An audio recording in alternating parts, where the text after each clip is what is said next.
I feel a little bit to cover the basics today because it seems like it's been a while that we haven't done that.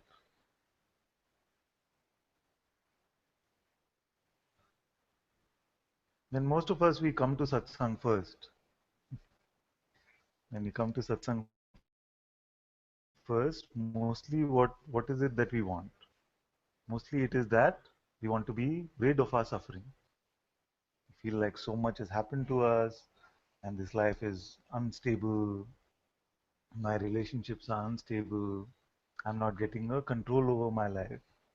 So how do I rid myself of suffering?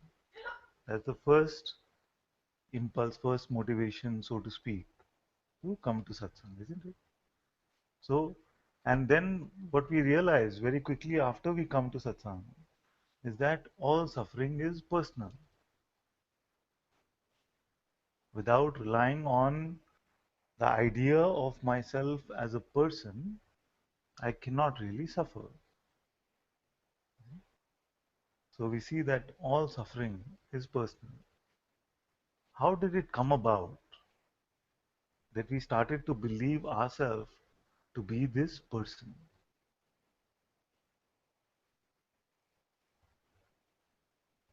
Is it our natural state to be a person? Is it our originalness to be a person? And then we look and we find that, yes, the appearance of the body is here, but the body is mostly unconcerned, completely unconcerned actually, with state of relationship, state of financial security, with all personal concerns. It is not really the body's concern. Including the health of the body itself, the body is not concerned about it. So who is this one? And how does it come about that how does it come about that we start to believe ourselves to be a person? And we find that it is impossible to do without listening to the lawyer of this person. We have to buy the story that the lawyer is selling, and then we believe ourselves to be this person. Question? No. Okay. So, no, it's okay. This one is which one? It's intimate to us. And ever since we've been children, since we've been 2, and we've heard this voice, which is telling us things about seemingly ourselves, but really about this fictional entity, fictional non-entity called the person. And because it has been there for so long, it seems to have some authority and it gets our belief. Now, when we come into satsang and we say, I want to rid myself of this suffering, I'm tired of suffering, then we realize that all suffering, firstly, is personal and nothing else except this voice of the mind is representing this person.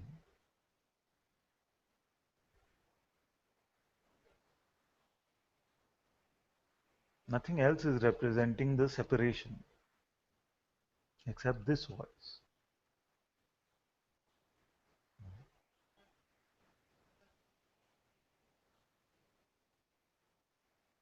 Therefore, to be rid of suffering, what must we do?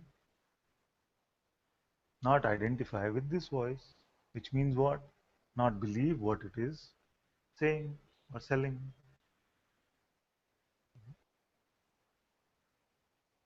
That's why, although it can sound simple, almost trivial,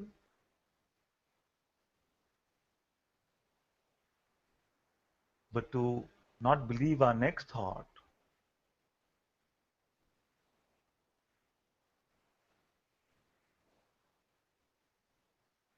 is to experience the freedom, the non-resistive, non-suffering state right now.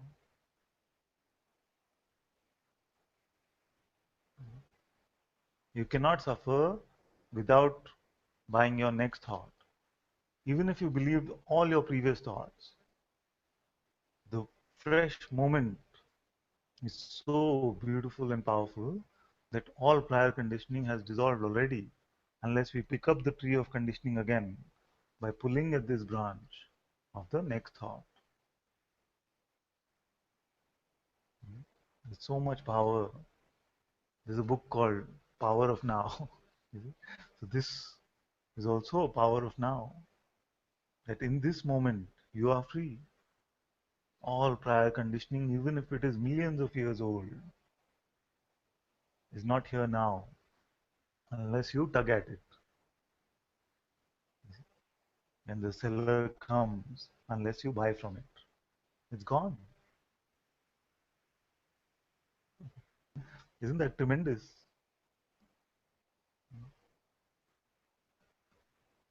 It is gone. It is done.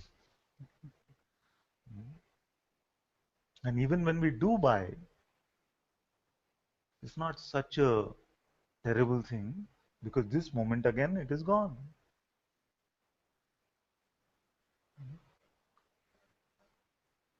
There's no way to lose this game.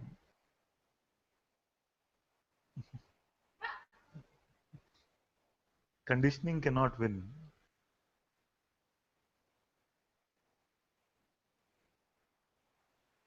unless you still feel like playing as a conditioned non-existent entity. And if you still feel like playing that, then nothing can stop you from it.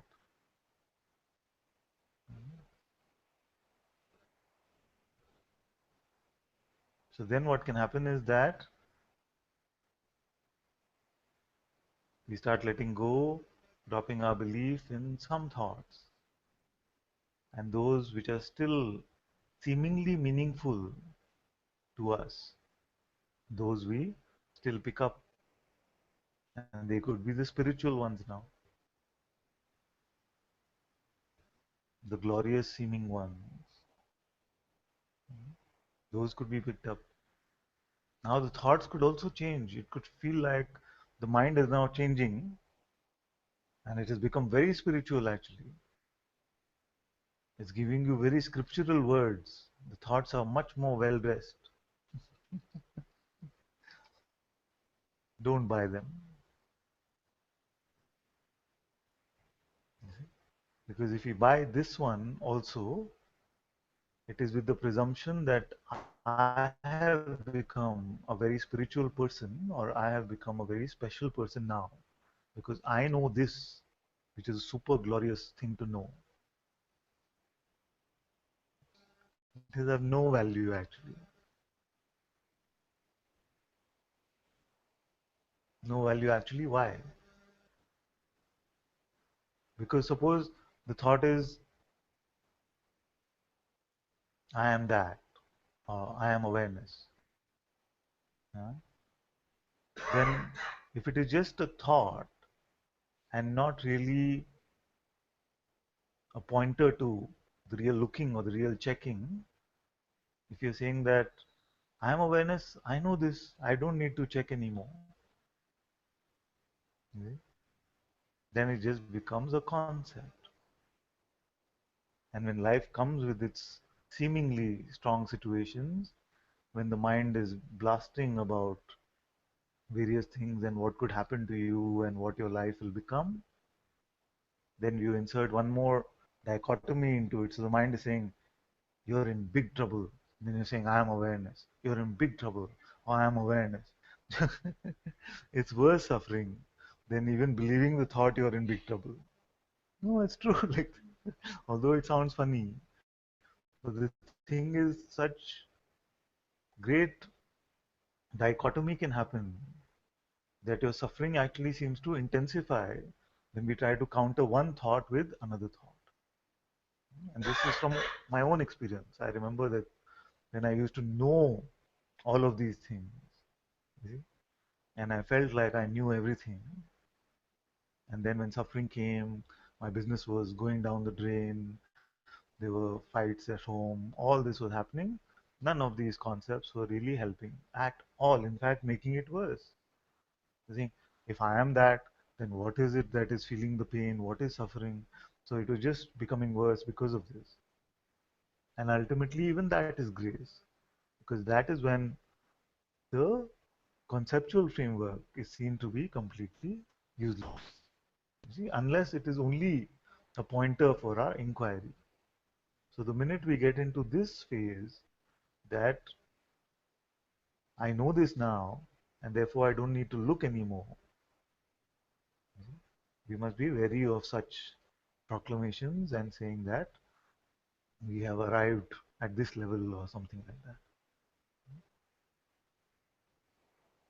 So what did we see? We saw that all suffering is personal, and the person idea has to be continuously nourished with new fodder, with new thought, with new nourishment of belief in fresh thought. Because we saw that in the right now, all our prior conditioning is gone. We are free.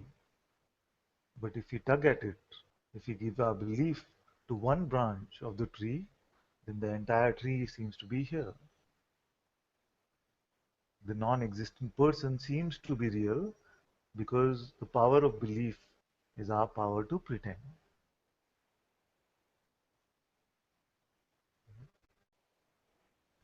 And there can be some questions about what is it that,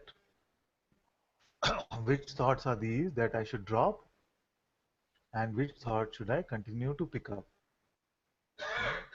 And I say that we don't need to pick up any thought for two reasons. One is that all thoughts, even if they're proclaiming the most glorious truths, are still referring to you as if you are a person, as if you are a separate entity. It cannot fathom the truth of what you are. Therefore, it has to go with the pretend of what you are. So, all thoughts, the premise is the personal I. And the second reason is that even if a sense of needing guidance still remains, you will find that with the dropping of allegiance to our mind, you will find that the intuitive sense becomes more and more seemingly available to you. It was always there, but now that you've dropped allegiance to this energy called the mind, the intuitive presence, the intuitive energy seems to become more in focus. So this, even you will not be left without guidance or without what to do. The seeming identity that still remains will not, even without the guidance, your inner satsang or your outer satsang will still be available to you so that you can throw away what little bit still seems to get your belief in spite of the intent not to believe.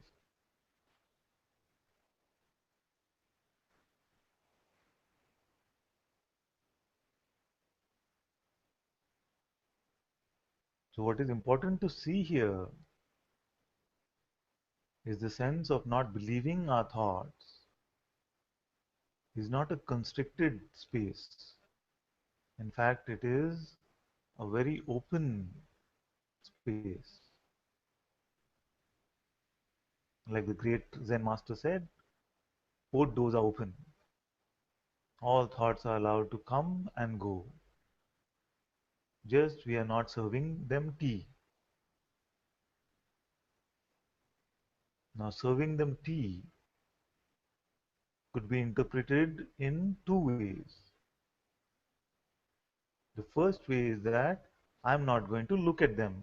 Whatever visitors are coming, I'm just going to hide. You see?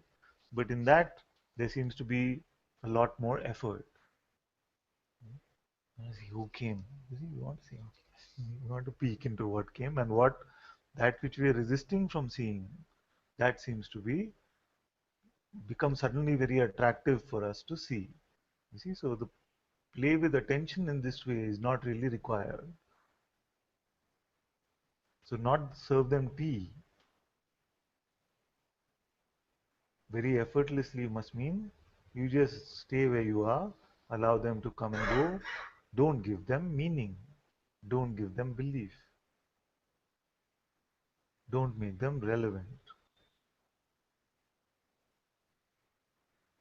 don't identify.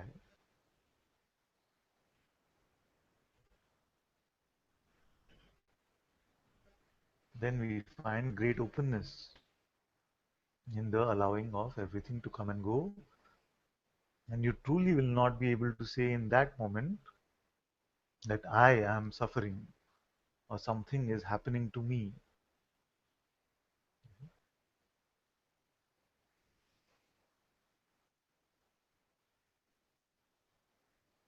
This itself,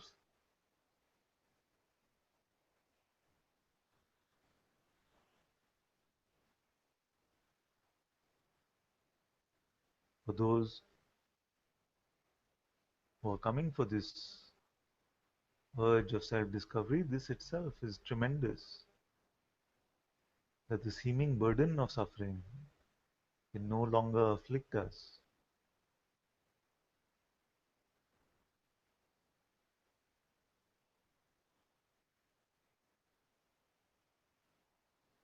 In the simple sense of not engaging with the next visitor that comes through the door,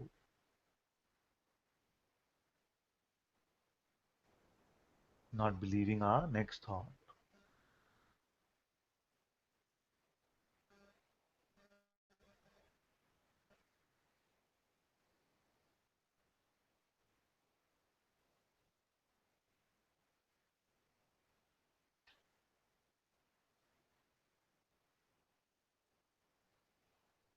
And I would like to feel that most of you now, having been in satsang for some time, except for momentarily or short periods of time, are not really personally suffering in this way.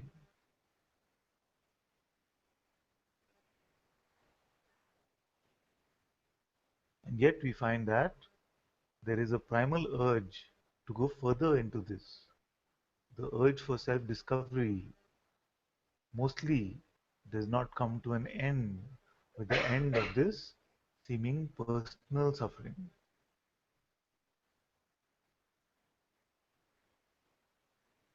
And where does it usually go next?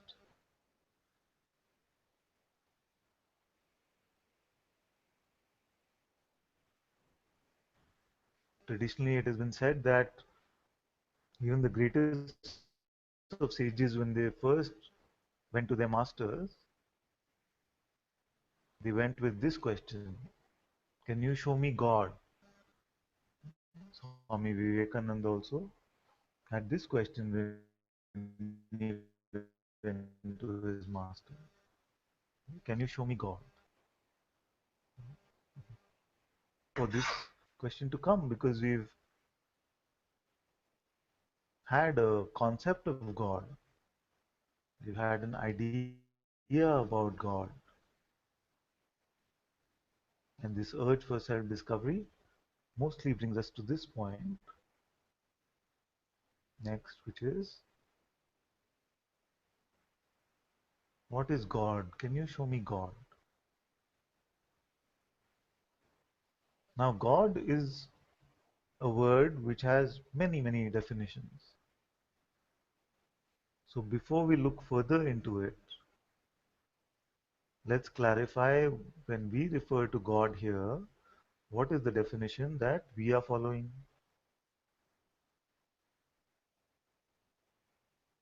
So when we refer to God in satsang, we are referring to God as consciousness, which is traditionally how God has been referred to. In various cultures across the world, who God has been referred to as this consciousness. It is said in the Bible, I am that I am.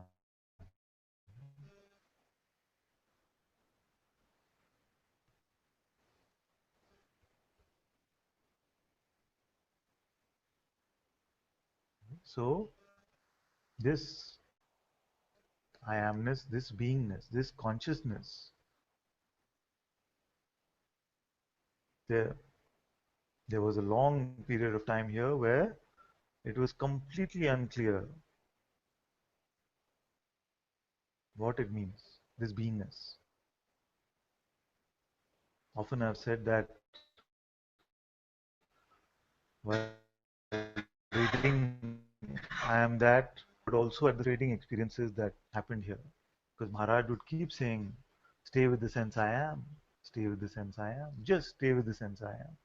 He said, for 3 years, just 3 years, I stayed with the sense I am, and everything was top. You see? And I just couldn't fathom what is this I am. You see? What made it happen? I don't know. At the end of the day, I have to say I don't know, I have to say grace. Because when it became clear what this sense I am was, I was actually sitting in a auto rickshaw, what you guys call tuk tuk, just from here to the office, which is just maybe 500 meters away. Sitting there and just sitting in an auto rickshaw, it was just so clear. Oh, this it's always been here, this sense of being. It's always been this. This is the sense I am. See? And it was so apparent and obvious that even at that moment when I looked back and said, what was the frustration or confusion? I couldn't fathom it. You see?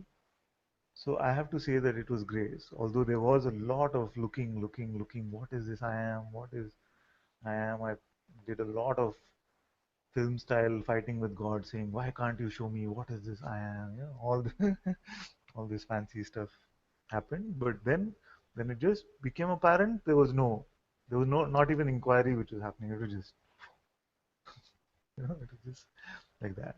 You see? Now,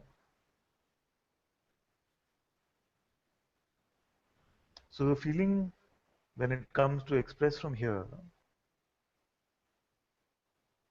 it's just the sense that what would have helped that boy inquire a little better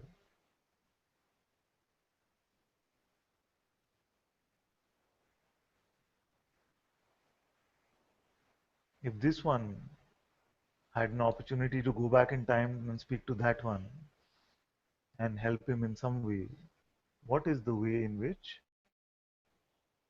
I would like to communicate with that one? And my feeling from here is that I would ask that one whether you can stop being now instead of trying to search for being. The inversion of the question I find very useful. But I have no real way of knowing whether even that would have been understood then. But my feeling is that to ask the question in this way, can you stop being now,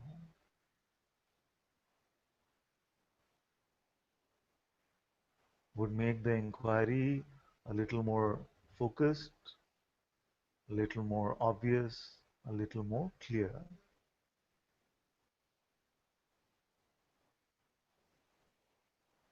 Instead of saying, can you find your being?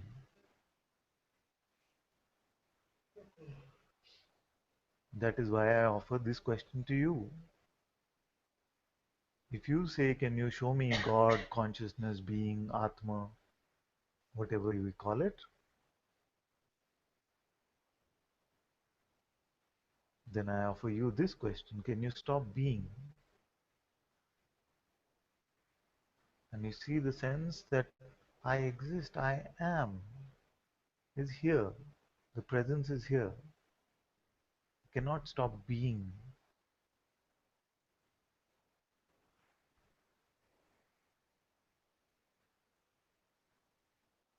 We don't need to imagine it.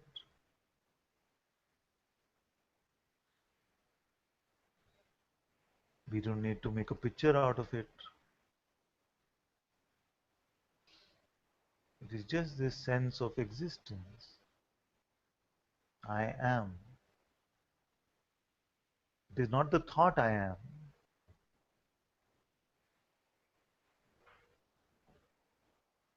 It is not the thought I am.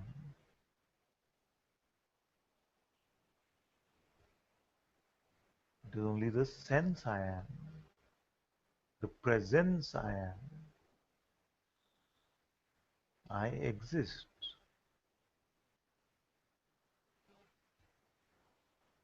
And very naturally, we know this to be true because we say, I went to sleep. I woke up.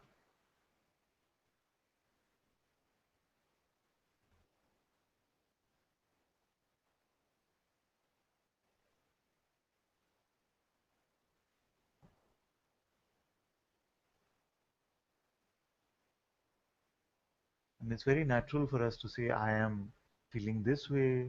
I am doing this. I am going there. So this I-ness, this I amness, this beingness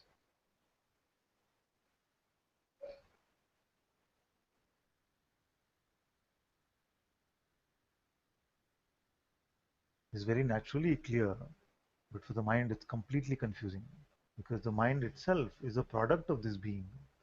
Say, my mind is very noisy today.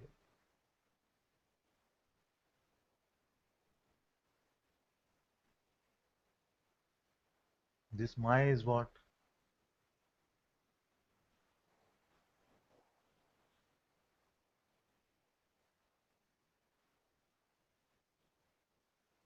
My outside environment is very frustrating today. My family is being very troublesome today.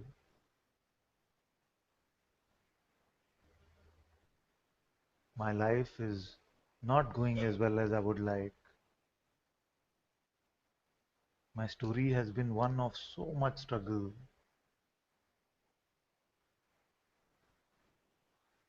I am suffering from this, this, and this. Who is this one?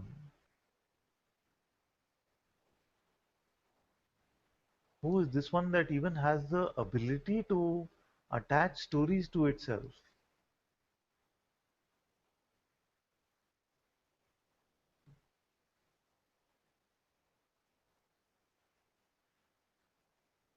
Everything that we say after I am is a story. Everything that we believe after I am is a condition. And all the conditioning is just attributes which have been attached to the sense I am.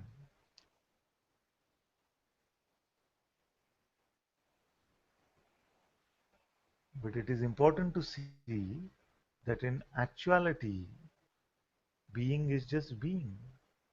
Nothing really gets attached to it. It is only a pretend, only a belief.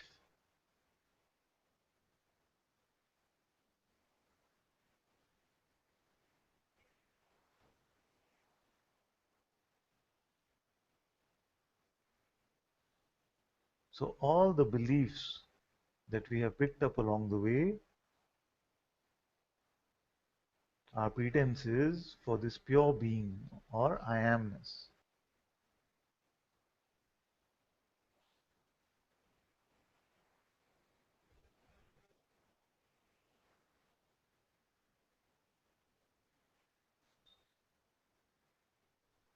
This is what we are in satsang for.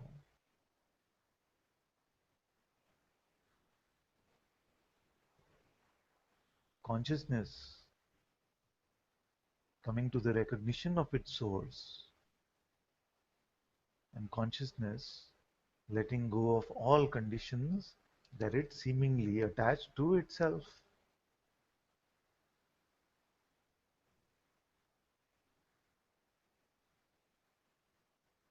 Therefore, satsang is not for the person because the person does not even seem to exist apparently.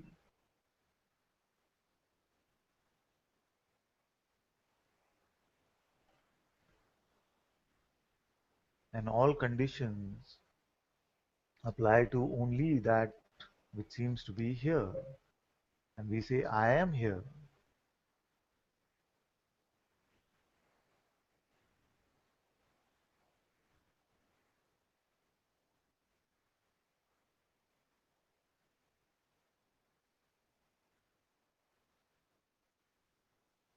So to come to this beautiful recognition, I am that I am, is God experiencing God itself,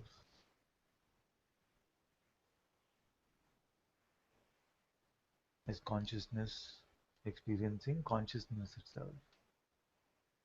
And all that consciousness needs to do to play as a person, to put on the on switch of playing this personal game, is to say, I am something.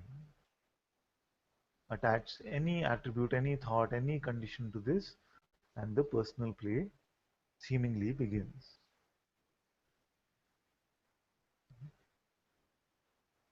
And this, for most,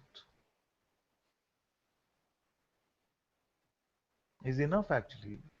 It is already the end of suffering and the realization of beingness, of consciousness, Atma, Sakshatkar, as it is called in India.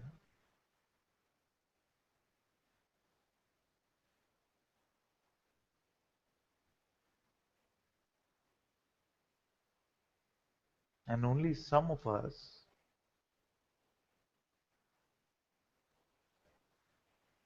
will have the true urge to look even further than this.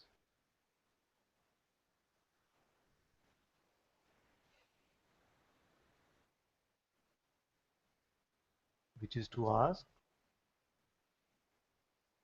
who is aware even of this being?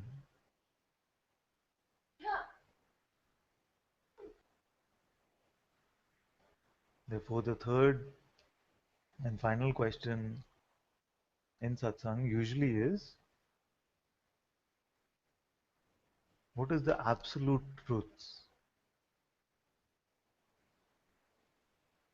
What is awareness, or that which we refer to? Now, the self, like God, is used differently. The Buddhists use the self actually to call the self the false sense of self, which is the ego. So don't get confused with terminology. When we use the word self here, we are referring to the absolute truth.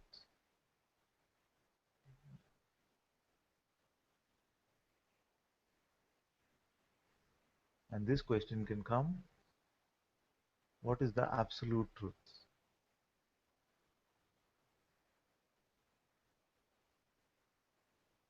Now, I have suggested two ways to look at this. One proceeds from the previous question, which is, who is aware even of being?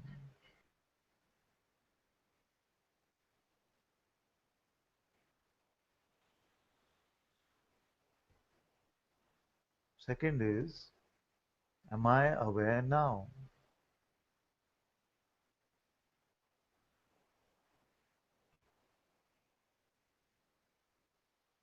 It's a very profound and beautiful inquiry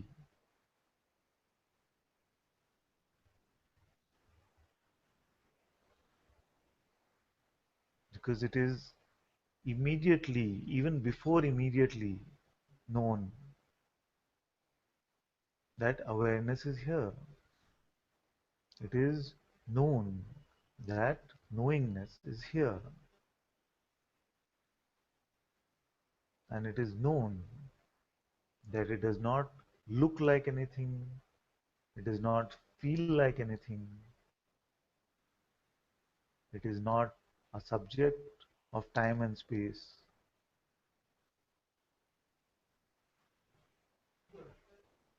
It is not subject to time and space.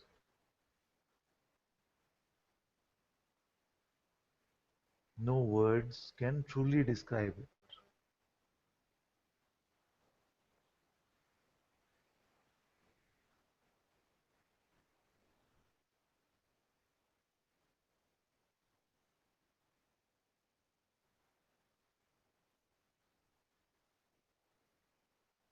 And it is seen that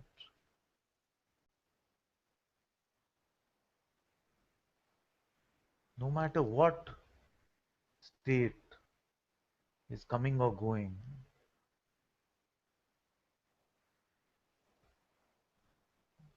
this awareness remains unchanged. There is awareness of sleep state, and yet awareness is untouched by sleep state. It is awareness of waking state, and yet awareness is untouched by the waking state. Of dream state, untouched by dream state.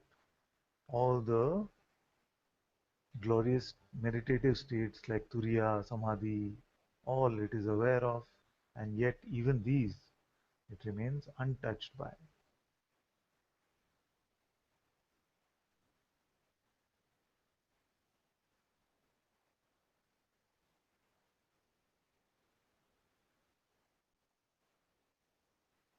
And it is our experience in a state like sleep that all that was called consciousness and the play of consciousness dissolves back into that which it is ultimately made up of, which is awareness itself, and arises from that which it is made up of, which is awareness itself.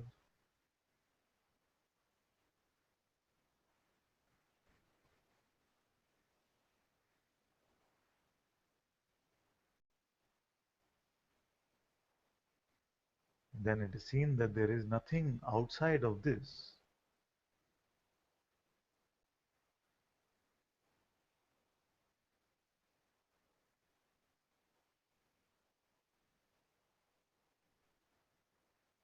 The knowing of knowingness itself, the awareness of awareness itself, is a recognition. But for who?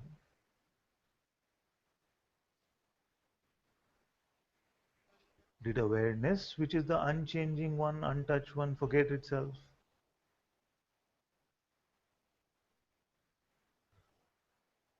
Does awareness, the ultimate truths, need to have a recognition of itself to remind itself of the truths? Are any words needed for awareness?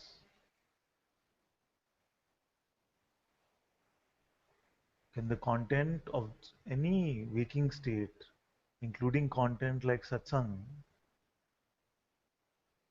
can it become meaningful to that which is the ultimate truth?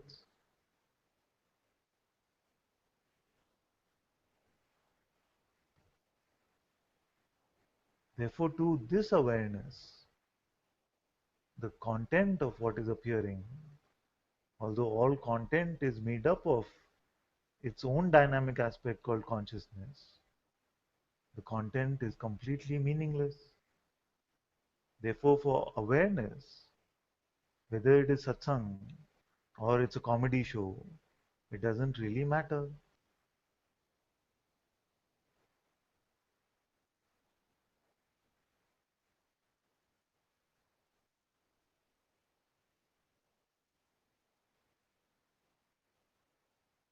And once we start to have this recognition for ourselves, then the mind starts playing very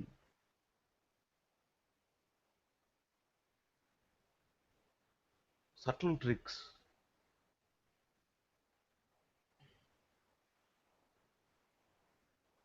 The, the con artist also starts bringing its A game now because you're starting to have the recognition of what you are.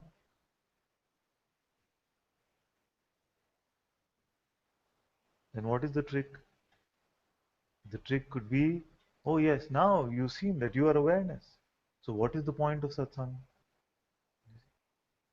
Why do I need to inquire about your awareness? What is the need for inquiry? What is the point of satsang? None of this.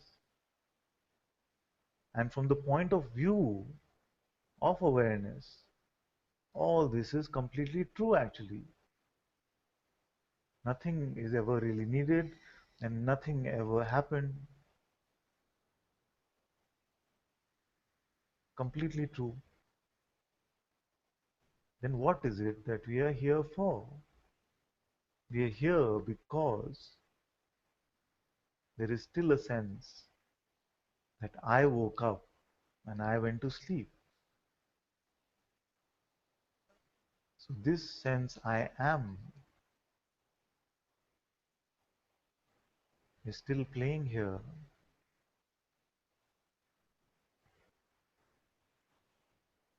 Consciousness or God is playing here.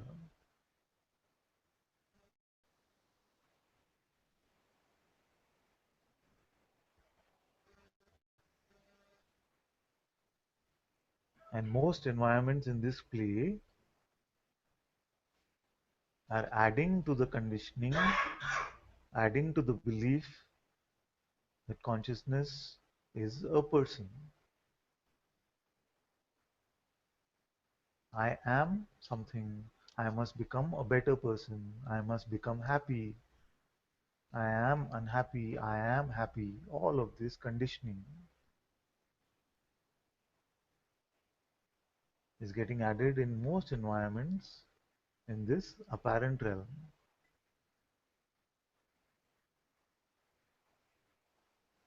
But also part of the play are these smaller points of light in which consciousness is coming to the recognition of its source, which is awareness, and consciousness is letting go of all conditions that have been attached to it.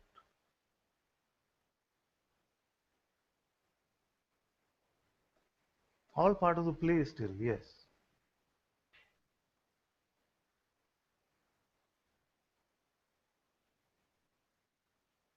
So the seeming teacher in the play is the point of light of unassociated being,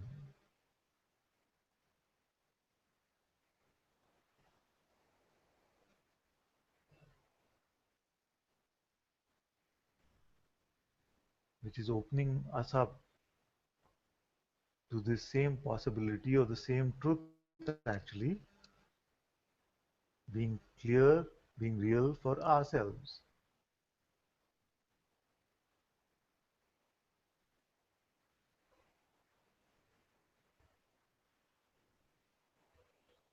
Therefore, like I say, satsang is not for the person because not even in this phenomenal play does a person really come into existence. And satsang is not for awareness because awareness cannot be bound or free, cannot be deluded or illuminated. Satsang for awareness is as meaningless as any other part of this play.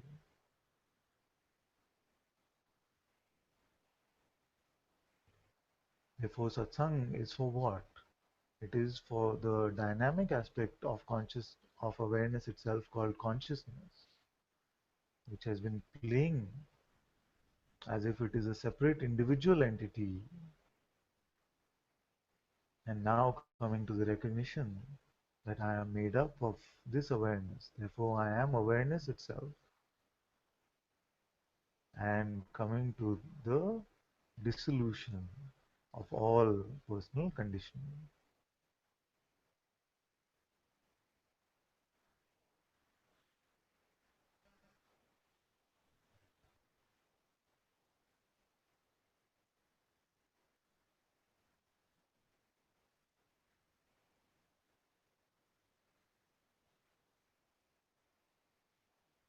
So now it has become very popular to negate this consciousness or beingness. We say that it's become very popular to say, let's not even make a distinction between awareness and consciousness, because ultimately all is awareness.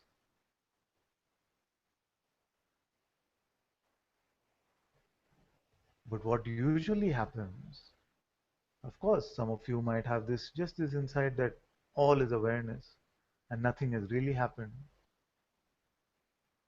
And if it's true insight, and if it is that strong an insight that comes along with the dropping of all millions of years of conditioning, then nothing is needed for you. No satsang also needed, nothing at all.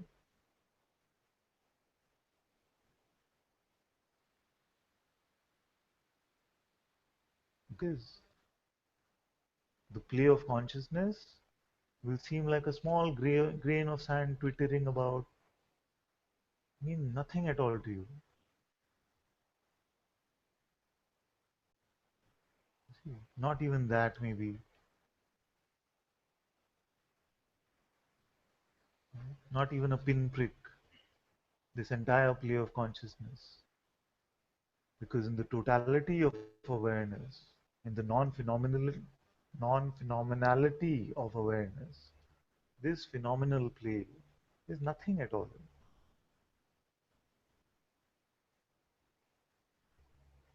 But as long as it is not that, and you must have this integrity to look, is there really no difference for me, the sleep state and the waking state? Is this entire play of consciousness with all its drama of relationships and money and health of the body and freedom, all of this drama is really nothing for me, not even a grain of sand. Then let me say these holy words that nothing has ever really happened.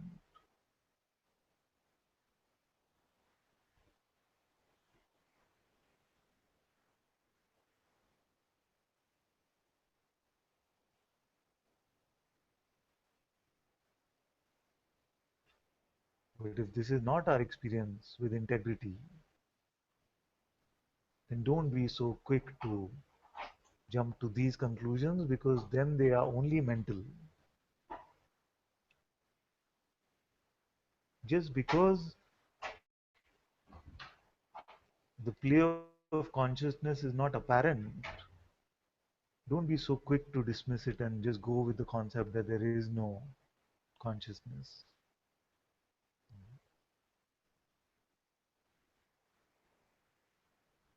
I know, I have been there. For 3 years, I tried to figure out what this I am was.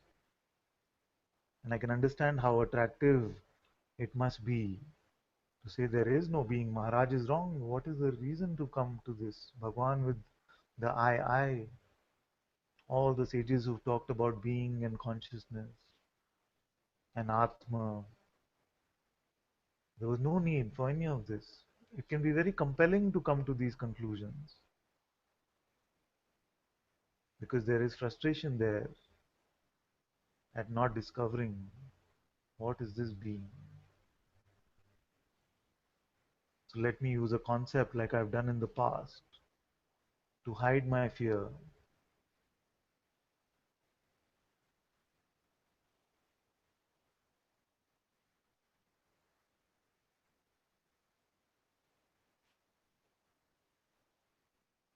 Let me close myself up to the inquiry because I know awareness is all there is. So what needs to be looked at now?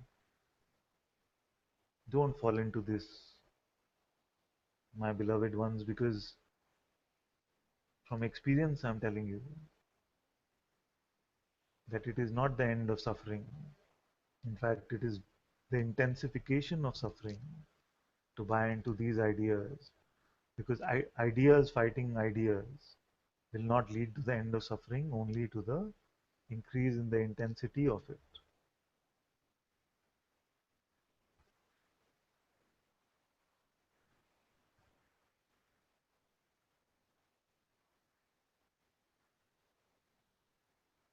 The sense that I exist is primal to this existence. Even a child says, I woke up and I went to sleep.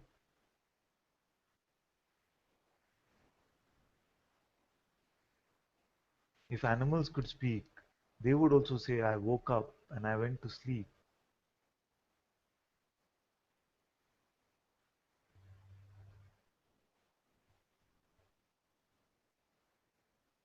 Even before the mind comes, a child will have the sense that I woke up and I was asleep.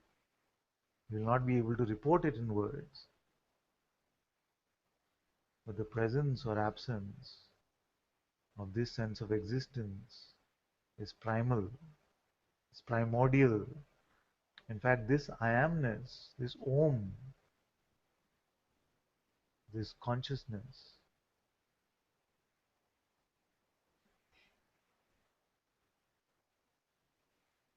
is the primordial, immaculate conception.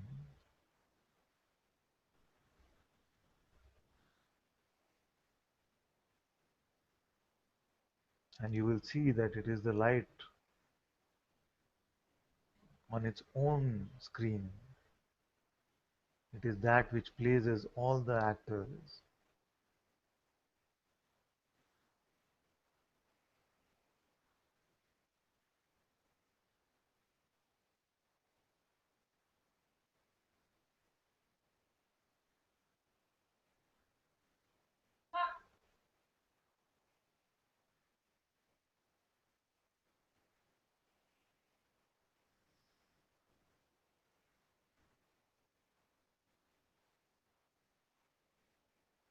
And it is my blessing that may there be a time for all of us that this entire phenomenal play will seem like nothing but a tiny grain of sand,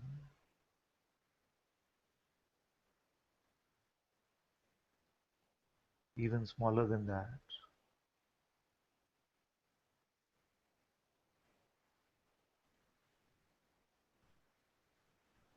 And then may we all be able to say with full integrity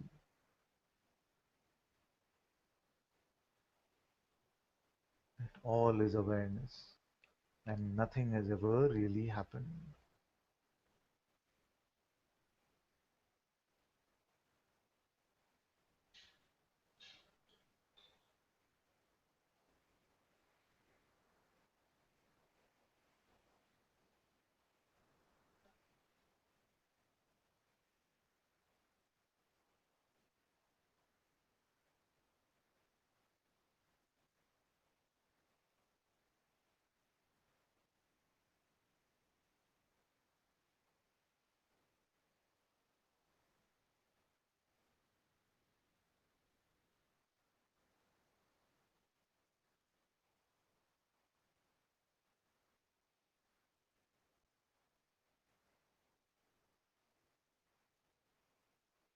From here,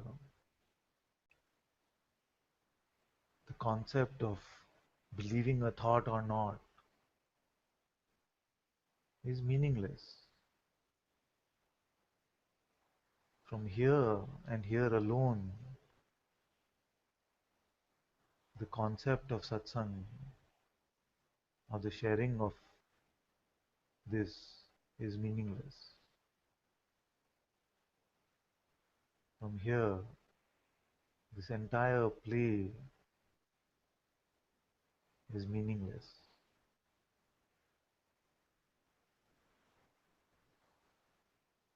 Desire is meaningless. Aversion has no meaning. Freedom is nothing. Bondage does not exist.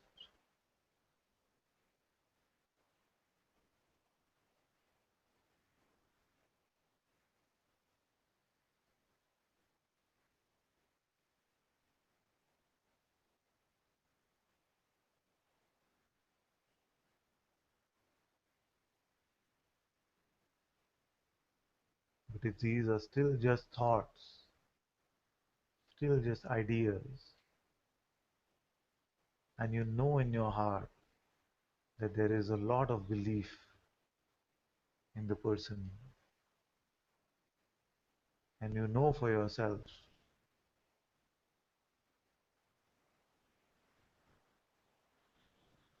that we are filled to the brim with desire.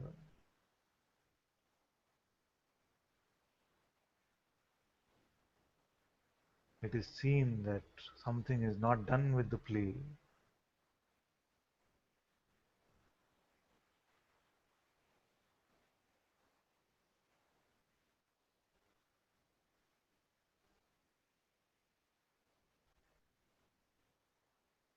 Then don't be so quick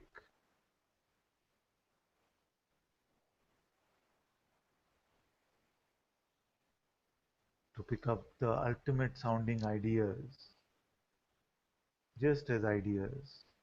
If you must, then use them for your inquiry. Say that if this is the truth, how can I see this for myself?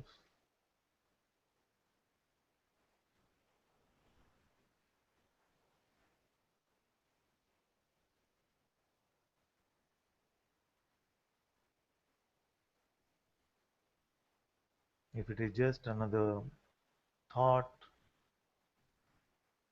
I am God or I am awareness,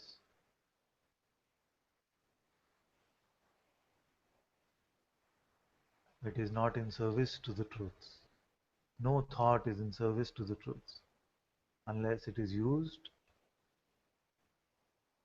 to remove all other thoughts.